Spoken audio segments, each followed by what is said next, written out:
माँ बाप हमारे इतने डर के साए में रहते हैं कि प्रदेश से आने के बाद कोई भी हमें ये इजाज़त नहीं देते हैं कि आप अकेले बाज़ार चले जाओ, आप अकेले खेत में चले जाओ। वीडियो भी उनको दिखाया कि देखिए मुझे जान से मारने की धमकी सामने वाला दे रहा है। वो वीडियो आज भी मेरे पास पड़ा हुआ है। शेषनाथ जी ने कहा कि ऐसा है कि न तो हम आपका इसका रिसीविंग दे पाएंगे और हम उनको बुला करके डांट करके समझा देंगे। समझाने की बात छोड़िए, वो लोग मेरे बगीचे में कब्जा कर लिए, बोले कि आप दोबारा कंप्लेन करने जाओगे तो हम पूरा खेत भी ले लेंगे। एसडीएम के यहाँ हम परिवारवाद करके रखे हैं, नोटिस वहाँ से जारी हो चुकी है। न वो लोग नोटिस पर जवाब दे रहे हैं, न वहाँ पत्रावली पर पेशी दे रहे हैं, न कोई आपत्ति दायर कर रहे हैं। 6/11/2023 के दिन आखिरी सुनवाई एसडीएम साहब ने किया है। उसके बाद से 4 से 5 डेट पड़े हैं। उस दौरान पे हम 2 से 3 बार मिल चुके। हमारा छोटा लड़का 13 साल का है, वो जाकर के एसडीएम साहब से प्रणाम करके उनसे हाथ जोड़ करके बोला कि सर हमारे पास रहने के लिए घर नहीं है, हम इस साल बरसात किसी भी तरह निकाल लिए हैं, सामने बरसात आएगी, हम घर नहीं बना पाएंगे, हमारा घर गिर रहा है, पुराना कच्चा मकान है, अगर कोई दुर्घटना घट जाएगी तो उसका जिम्मेदार कौन होगा। ये सर पे चोट आया, टाँके लगे। सीएचसी सुरियावा पर डॉक्टर ने लिख करके दिया मेडिकल में कि इनका एक्सरे कराया जाए। वहाँ पर पैसे की मांग हुई हमारे परिवार से सुरियावा पुलिस स्टेशन में।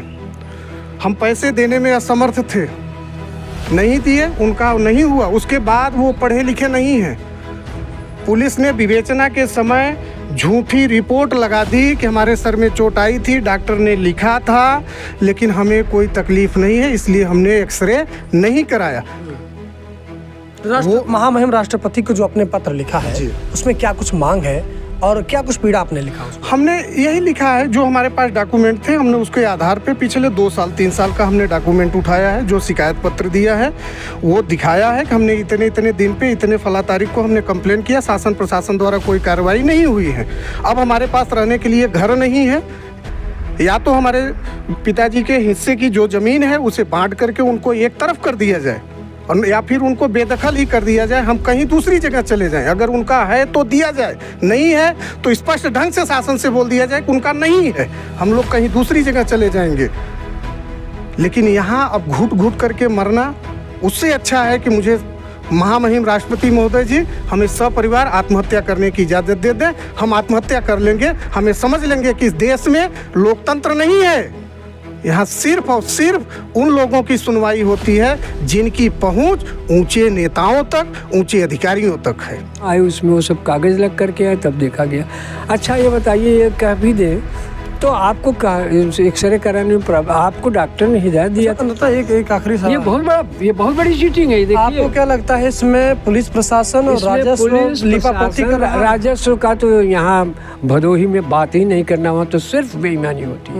मैंने जो अब तक अनुभव किया, मैं अपने मामलों में हाथ जोड़ लिया, पस्त हो गया। हमारी भूमधरी पर आप ही जा करके देखे हैं, नाजायज़ कब्जा है, डीएम एसपी दौड़ते दौड़ते थक गया, वकील होकर के परेशान होकर के उस मैटर को ही क्लोज कर दिया कि होगी पूर्वजों की को भी। ठीक है एक बात, लेकिन ये फौजदारी में इतनी बड़ी चीटिंग कि उसका हस्ताक्षर करवा करके ये कह देना। हम कहते हैं ठीक है, आपको डॉक्टर ने एक्सरे कराने के लिए कहा था ना, यू आर बाउंड, आप जाकर के एक्सरे कराते, भले उसमें कुछ नहीं आता तो आपके ही पक्ष की बात आ जाती, लेकिन ये कहना कि हम मना ही कराएंगे और वो खुद ही कहेगा, वो हस्ताक्षर करके देगा, ये इस पे पुलिस के खिलाफ कार्रवाई होनी चाहिए। हम यही सब बातें लेकर के हम आप तक भी पहुँचे हैं और आपसे ये कहना चाहेंगे कि हमें जिला प्रशासन से मदद दी जाए, अन्यथा या फिर हमें सपरिवार इच्छा मृत्यु के लिए आज्ञा दे दी जाए। पिछले 10 से 12 वर्षों तक लगातार मनभर और दबंग किस्मों के व्यक्तियों से परेशान होकर एक पीड़ित ने राष्ट्रपति को पत्र लिख दिया है। जी हाँ, आपको लग रहा होगा कि योगी सरकार में, मोदी सरकार में राष्ट्रपति को पत्र क्यों लिखा जा रहा है। जब शासन प्रशासन गूंगा और बहरा हो जाए, बदमाशों का समर्थन करने लगे तो पीड़ित कर ही क्या सकता है। ऐसी फाइल हम आपको दिखाएंगे तो कहिएगा कि कई दर्जन एप्लीकेशन सीओ साहब को, एसओ साहब को, एसपी साहब को, सबको दिया गया, डीएम साहब को दिया गया, एसडीएम साहब को दिया गया, लेकिन कार्रवाई के नाम पे नील बटा और सन्नाटा। जी हाँ, एक कहानी है जनपद भदोही के सुरियावा थाना अंतर्गत बंसीपुर गांव के एक पीड़ित व्यक्ति की। सूरत गुजरात में स्वरोजगार करते हैं, बच्चों को पढ़ाते हैं, उसी से परिवार का लालन पालन होता है। लेकिन घर पर उनके पिताजी, उनकी माताजी और छोटे भाई साहब रहते हैं, लेकिन दबंग हैं, ना तो घर बनने दे रहे हैं, ना इन्हें चैन से रहने दे रहे हैं, ना बेचारे कमा पा रहे हैं, ना अपने परिवार का लालन पालन कर पा रहे हैं। सोचिए, इनसे बातचीत करेंगे और समझेंगे कि आखिर महामहिम राष्ट्रपति को पत्र क्यों लिखना पड़ा। डबल इंजन की सरकार और कथित बुलडोजर की सरकार, जिसमें कहा जाता है कि आपराधिक किस्म के व्यक्ति बिल में घुस जाएंगे या प्रदेश छोड़कर बाहर चले जाएंगे। सोचिएगा, कहानी को सुनिएगा तो आपको पूरी कहानी समझ में आएगी। पीड़ित पवन कुमार मिश्रा हमारे साथ है, जो कि बंसीपुर सुरियावा थाना अंदर इनका घर है। क्या कुछ कहानी है। 10 वर्षों से लगातार आप सिर्फ दौड़ लगा रहे हैं, कभी थाने पे जाते हैं, कभी एसपी ऑफिस जाते हैं, कभी एसडीएम ऑफिस जाते हैं, फिर आप वापस गुजरात चले जाते हैं। क्या कुछ कहानी है, थोड़ा बताइए। और आपको राष्ट्रपति को खत क्यों लिखना पड़ा, पत्र क्यों लिखना पड़ा? कहानी इस तरह से है कि सन 2011 से हमारे पड़ोसी हैं पिताजी के चाचा, उनके सगे लगे में सब लोग हैं। वो लोग परिवार संख्या में बहुत ज़्यादा हैं। उनकी निगाह बदनीयत हमेशा से पिताजी के संपत्ति पर रही है। वो लोग शुरू से ही उनमें हिस्सेदारी नहीं देना चाहते हैं। इसको लेकर के आए दिन घर पे झगड़ा मारपीट करते रहते हैं। जब उसकी शिकायत पिताजी सुरियावा थाने पे करते हैं तो कोई कार्रवाई नहीं होती है। हमने जब इन चीज़ों से परेशान हो उठे तो हम मामले को समझने का प्रयास किए और हमें समझे कि ज़मीन विवाद ही है, तो हमने पंचायत के माध्यम से सॉल्व करने का प्रयास किया। पंचायत से कार्य नहीं हो पाया तो हमने एसडीएम साहब के यहाँ 2021 में धारा 116 के अंदर पारिवारिक ज़मीनी बंटवारे के मुकदमे को लेकर के एप्लीकेशन दिया, प्रार्थना पत्र दिया, जिसमें कार्रवाई हुई। बीच में कई बार नोटिस जारी हुआ, 2 से 3 बार एसडीएम कोर्ट से हमारे उस मुकदमे में नोटिस भी गायब हुई, जिसका जिसके गवाह हमारे वकील हैं वहाँ के, उन्होंने खुद किया। फिर 2022 में पिताजी को ये लोग मारे पीटे, सुरियावा थाने पर कंप्लेन किए, कोई कार्रवाई नहीं हुई। घर में घुस करके हमारी बुजुर्ग मम्मी हैं, वो मैजिटाल 200 mg दांत का, उनको न्यूरोलॉजिस्ट का प्रॉब्लम है, दांत उनका बराबर दर्द करता रहता है, वो दवा खा करके सोती हैं, फिर भी उनको वो लोग घर में घुस करके मारते हैं। उनके घर की औरतें लाठी लेकर के पुरुषों को मारने के लिए दौड़ती हैं। मतलब हम अपने घर में, हम अपने परिवार में, अपने दरवाजे पर राक्षसों की प्रवृत्ति वाले लोगों के बीच में हम लोग रह रहे हैं। माँ बाप हमारे इतने डर के साए में रहते हैं कि प्रदेश से आने के बाद कोई भी हमें ये इजाज़त नहीं देते हैं कि आप अकेले बाज़ार चले जाओ, आप अकेले खेत में चले जाओ। हम हमेशा डर के साए में हैं। जिसका शिकायत तो आपने किया होगा, थाने पे किया होगा। कहीं हम हर जगह, अभी जनवरी में आए थे, उस समय यशो थे शेषनाथ पाल जी, मैं उनको शिकायत दिया, वीडियो भी उनको दिखाया कि देखिए मुझे जान से मारने की धमकी सामने वाला दे रहा है। वो वीडियो आज भी मेरे पास पड़ा हुआ है। शेषनाथ जी ने कहा कि ऐसा है कि न तो हम आपका इसका रिसीविंग दे पाएंगे और हम उनको बुला करके डांट करके समझा देंगे। समझाने की बात छोड़िए, वो लोग मेरे बगीचे में कब्जा कर लिए, बोले कि अब दोबारा कंप्लेन करने जाओगे तो हम पूरा खेत भी ले लेंगे। एसडीएम के यहाँ हम परिवारवाद करके रखे हैं, नोटिस वहाँ से जारी हो चुकी है। न वो लोग नोटिस पर जवाब दे रहे हैं, न वहाँ पत्रावली पर पेशी दे रहे हैं, न कोई आपत्ति दायर कर रहे हैं। 6/11/2023 के दिन आखिरी सुनवाई एसडीएम साहब ने किया है। उसके बाद से 4 से 5 डेट पड़े हैं। उस दौरान पे हम 2 से 3 बार मिल चुके। हमारा छोटा लड़का 13 साल का है, वो जाकर के एसडीएम साहब से प्रणाम करके उनसे हाथ जोड़ करके बोला कि सर हमारे पास रहने के लिए घर नहीं है, हम इस साल बरसात किसी भी तरह निकाल लिए हैं, सामने बरसात आएगी, हम घर नहीं बना पाएंगे, हमारा घर गिर रहा है, पुराना कच्चा मकान है, अगर कोई दुर्घटना घट जाएगी तो उसका जिम्मेदार कौन होगा।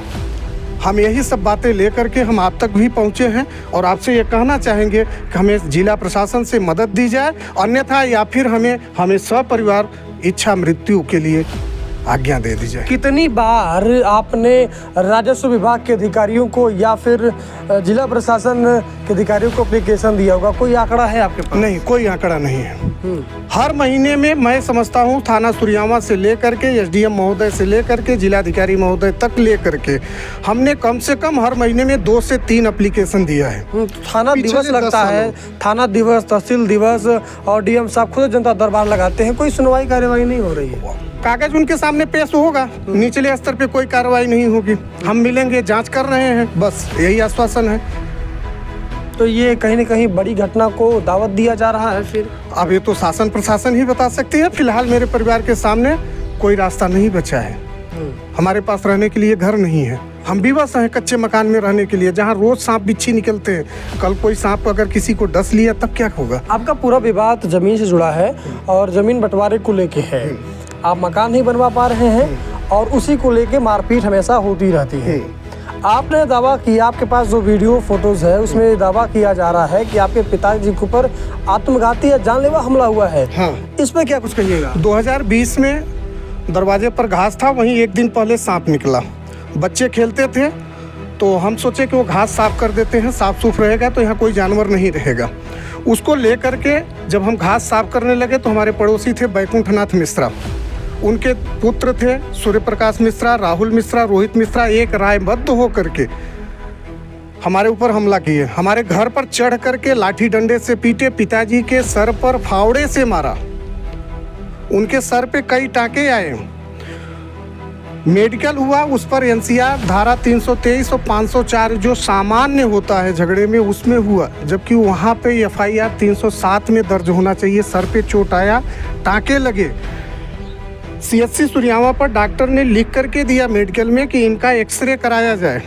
वहाँ पर पैसे की मांग हुई हमारे परिवार से सुरियावा पुलिस स्टेशन में।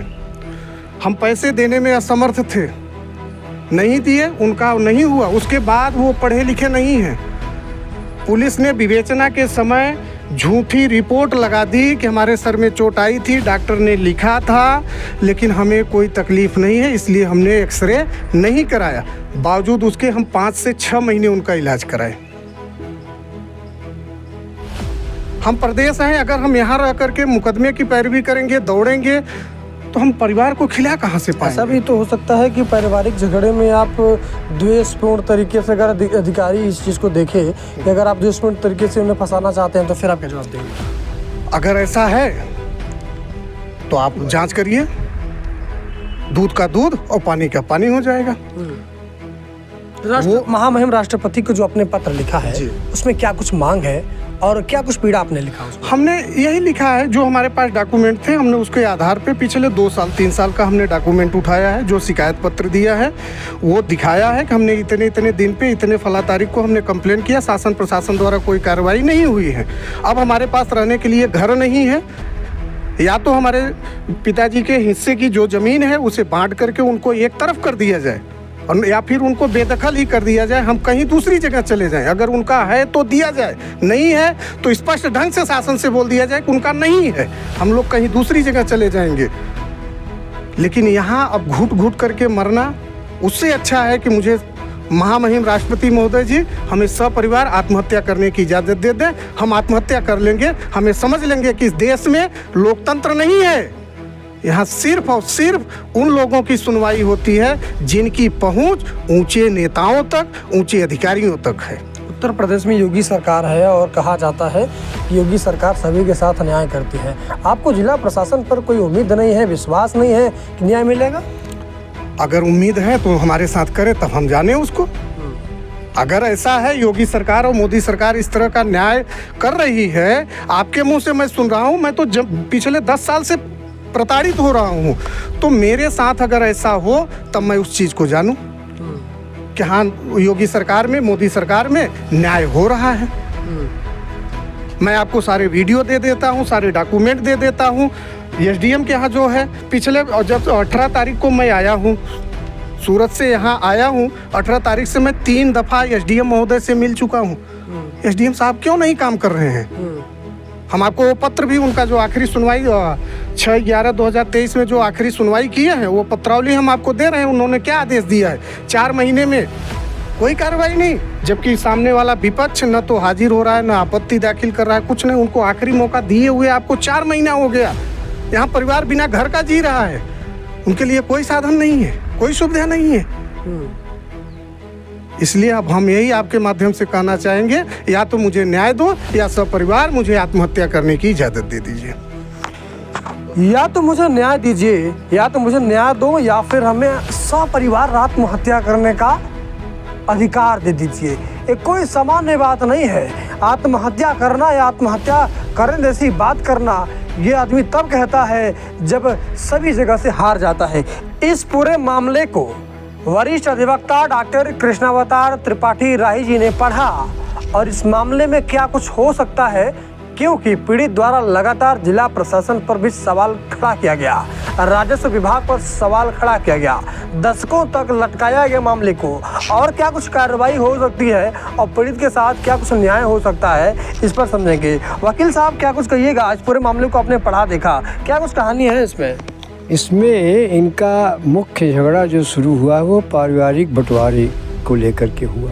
पारिवारिक बंटवारे में ये है कि इन्हें इनका हिस्सा ही नहीं दिया गया है, हर जगह ज़बरदस्ती कब्जा किए हुए हैं। जब ऊब करके किसी ने इनको सुगम रास्ता बताया होगा कि पारिवारिक बंटवारे का वाद संस्थित करें, तो इन्होंने एसडीएम कार्यालय में 2021 में दाखिल किया पारिवारिक बंटवारे का वाद, जो आज तक अनिर्णित है। हालांकि मैं तो रेवेन्यू करता नहीं, लेकिन मेरा अनुभव है अभी तक जो ज्ञानपुर में हमने खास करके देखा कि वहाँ सब पैसे का खेल होता है और पैरवी का, दौड़िए और वो करते रहिए, नियम कानून जगह, लेकिन वो अपने मन से चलती है। कुछ लोग माहिर होते हैं, इसको वो करवा पाते हैं, बकाया गरीबों का तो हमने नहीं देखा। अब राष्ट्रपति जी को पत्र लिख दिए हैं, बोले आत्महत्या कर लेंगे। उसी वही जो पत्र बताए थे कि वही पत्र हमने ट्विटर पर डाला तो थोड़ी बहुत कार्रवाई शुरू हुई, लेकिन सब फिर टाइम फेस। अब जो मैंने इनकी फाइल में देखा वो सुन लीजिए 1 मिनट। तो उसमें 23/11 को अंतिम अवसर दिया गया है, उसके बाद लगातार वही रिपीट होता जा रहा है। अभी वो अंतिम अवसर समाप्ति नहीं हुआ, जबकि उधर से कोई रिप्लाई नहीं आई। और जब बताते हैं कि हमारे काउंसिल खड़े होकर कहते हैं, तो फिर नेक्स्ट डेट। मैं किसी दिन जा कर के इसे भी देखूंगा कि वो अंतिम अवसर कब समाप्त होगा और कब उस पर कार्रवाई होगी। अब रही बात फौजदारी की, इनके 2 मुकदमे हैं। दोनों मुकदमों में ये है कि इन्होंने प्रार्थना पत्र दिया थाने में। पहले तो कोई कार्रवाई नहीं हुई, बहुत दौड़ाया गया। फिर उन्होंने एक एनसीआर दर्ज की, फिर दूसरे मुकदमे में भी एनसीआर दर्ज की। इन्होंने दोनों में 155 में दरखास्त दिया, दोनों में वही 4 सीट आई। वास्तविकता ये है कि इनके सिर पे तमाम टाँके लगे हैं और उसमें हेड मुहर्रिर वीडियो में यह कहता दिखाई दे रहा है कि आपका सिर फट गया हो चाहे गला कट गया हो, दरोगा जी ने मुझे सिर्फ इतने दर्ज करने के लिए कहा, इतने दर्ज करूंगा। और उन्होंने कहा कि आप तो 4 ही लोगों का नाम लिखे हैं, मैंने 6 लोगों का लिख करके दिया है। तो कहे कि कुछ नहीं, दरोगा जी ने सिर्फ 4 लोगों के खिलाफ दर्ज करने के लिए किया है, मैं उतने दर्ज करूंगा।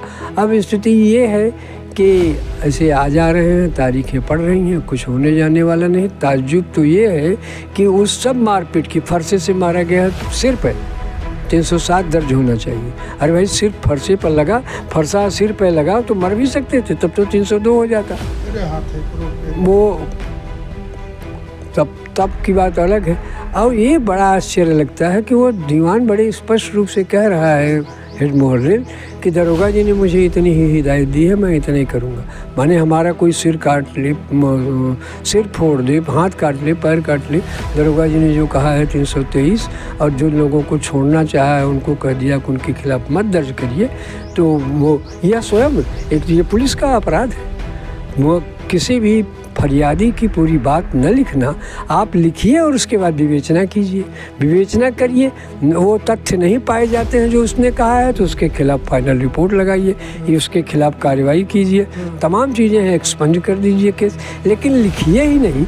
और एक सबसे बड़ा पुलिस की चीट देखिए कि जब डॉक्टर ने लिखा कि एक्सरे के लिए, तो जाके एक्सरे कराना चाहिए। तो काफ़ी दिन तक उनके प्रभाव में कराए ही नहीं, और एक दिन पहुँचे, सादे पन्ने पर उनसे हस्ताक्षर करा लिए और लिख दिए कि मुझे कोई ख़ास प्रॉब्लम नहीं है हमारा एक्सरे नहीं होगा, वो स्वतः लिख ली। नीचे इनका दस्तखत इनको पता ही नहीं, वो तो जब फाइल यहाँ आए उसमें वो सब कागज़ लग करके आए तब देखा गया। अच्छा ये बताइए, ये कह भी दें तो आपको एक्सरे कराने में आपको डॉक्टर ने हिदायत दिया था? एक आखिरी सवाल, ये बहुत बड़ी चीटिंग है। देखिए, आपको क्या लगता है इसमें पुलिस प्रशासन और राजस्व का तो यहाँ भदोही में बात ही नहीं करना, वहाँ तो सिर्फ बेईमानी होती है। मैंने जो अब तक अनुभव किया, मैं अपने मामलों में हाथ जोड़ लिया, पस्त हो गया। हमारी भूमधरी पर आप ही जा करके देखे हैं, नाजायज़ कब्जा है। डीएम एसपी दौड़ते दौड़ते थक गया, वकील होकर के परेशान होकर के उस मैटर को ही क्लोज कर दिया कि होगी पूर्वजों की। ठीक है वकील साहब, लेकिन ये फौजदारी में इतनी बड़ी चीटिंग कि उसका हस्ताक्षर करवा करके ये कह देना, हम कहते हैं ठीक है, आपको डॉक्टर ने एक्सरे कराने के लिए कहा था ना, यू आर बाउंड। आप जाकर के एक्सरे कराते, भले उसमें कुछ नहीं आता तो आपके ही पक्ष की बात आ जाती, लेकिन ये कहना कि हम मना ही कराएंगे और वो खुद ही कहेगा, वो हस्ताक्षर करके देगा, ये इस पे पुलिस के खिलाफ कार्रवाई होनी चाहिए। मैं माननीय न्यायालय में भी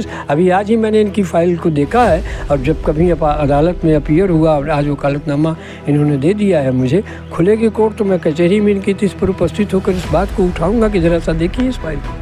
ठीक है वकील साहब, बातचीत करने के लिए आपका धन्यवाद और राय देने के लिए। लेकिन थोड़ा समझिएगा, जब देवरिया जैसी घटना हो जाती है तब प्रशासन जग जाता है। जब किसी की हत्या हो जाती है, किसी का परिवार उजड़ जाता है, तब जिला प्रशासन जाग जाता है और उत्तर प्रदेश शासन जाग जाता है। तब ढेर सारी मुआवजा की राशि का ऐलान हो जाता है और तब कहा जाता है कि हम देखिए हम बुलडोजर चलवा रहे हैं। लेकिन 10 बरस से एक पीड़ित न्याय की गुहार लगा रहा है, उसमें राजस्व विभाग और पुलिस विभाग कितना लेपोती कर रहा है। मैं आरोप किसी पे नहीं लगा रहा हूँ, मैं बस इतना कह रहा हूँ कि जांच की आवश्यकता है। जब जांच होगा तो तमाम तथ्य खुल के सामने आएंगे। और मैं इस बात को ज़्यादा बल इसलिए दे रहा हूँ जांच का, क्योंकि इनके पास वीडियो, फोटो, ऑडियो रिकॉर्डिंग सब कुछ है। हवाई बातें नहीं है, सारा चीज़ रिकॉर्डेड है। तो जांच की आवश्यकता और पीड़ित के साथ न्याय की ज़रूरत। राष्ट्रपति को पत्र लिखकर ये कहा जा रहा है कि हमें अधिकार दे दीजिए कि हम सब परिवार आत्महत्या कर लें। बड़ा पीड़ादायक के शब्द है और संवेदनाओं का दौर शुरू होता है जब कोई आत्महत्या कर लेता है। खैर, मैं जिला प्रशासन और माननीय महामहिम राष्ट्रपति जी अगर देख रहे हैं, नहीं भी देख रहे हैं, उनके लोग देख रहे हैं, तो जांच करवाइए। किसी का परिवार उजड़ने से पहले उनको अधिकार दे दीजिए। बाकी आप लोग द रियल हिंदुस्तान देखते रहिए।